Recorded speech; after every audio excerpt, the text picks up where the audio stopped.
Hi, this is Edward Troxel. In today's tutorial, we're going to look at an event that's on the timeline that is part of another event that is also on the timeline, where one is the full event, one is a partial event, and we want to move the partial one so that it's back in the same location on the timeline as it would be if it was still a part of the original event. Perhaps it got moved for some reason, or the original event got moved for some reason, and now they're out of sync, and we want to move it back into sync. So like, subscribe, and let's see how we do this.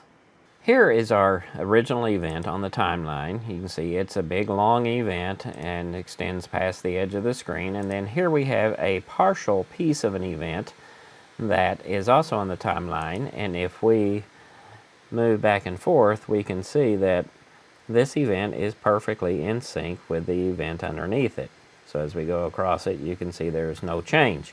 But what happens if, for some reason, we had to go in and move this piece, or for some reason this piece got moved, and it is no longer in sync, and we wanted to get it back to wherever in sync is, which is somewhere in this neighborhood, but we don't know exactly where that is.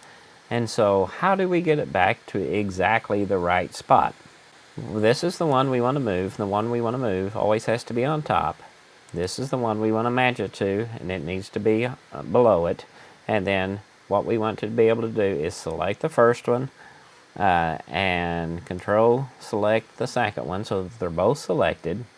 And then we want to run our script, and it will move the top one to match the bottom one. Here's the script we're going to use. First of all, I created me a couple of little variables. I set me a first event, which is a track event, and set that equal to null.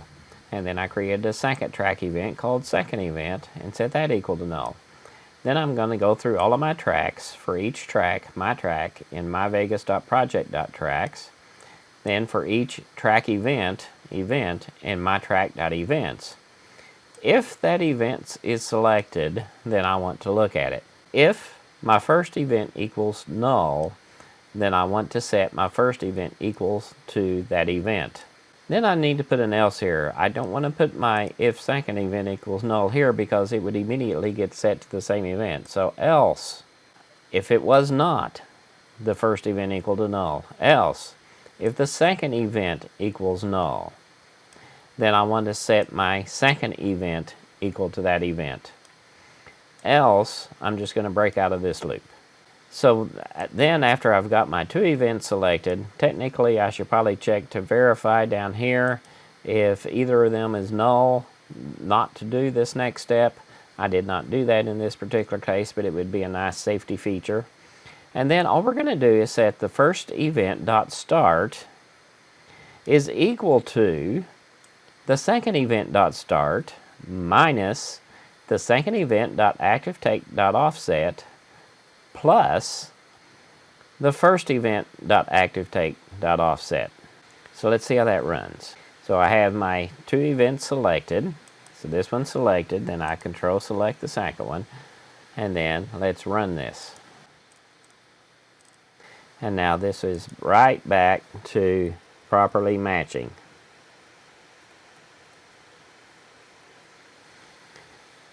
And even if we do not have a complete event on the bottom,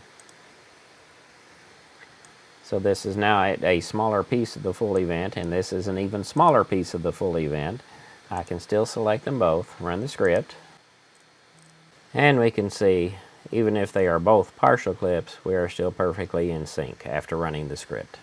So if you need to resync something, and I can see where there would be times when something accidentally got moved and it needed to be resynced. Let's say that the top event, we were using a mask on it or something to highlight some part of it, and it needed to stand out, but it needed to be in sync with the bottom event.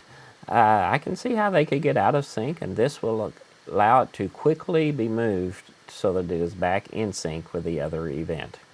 Hope you find this useful.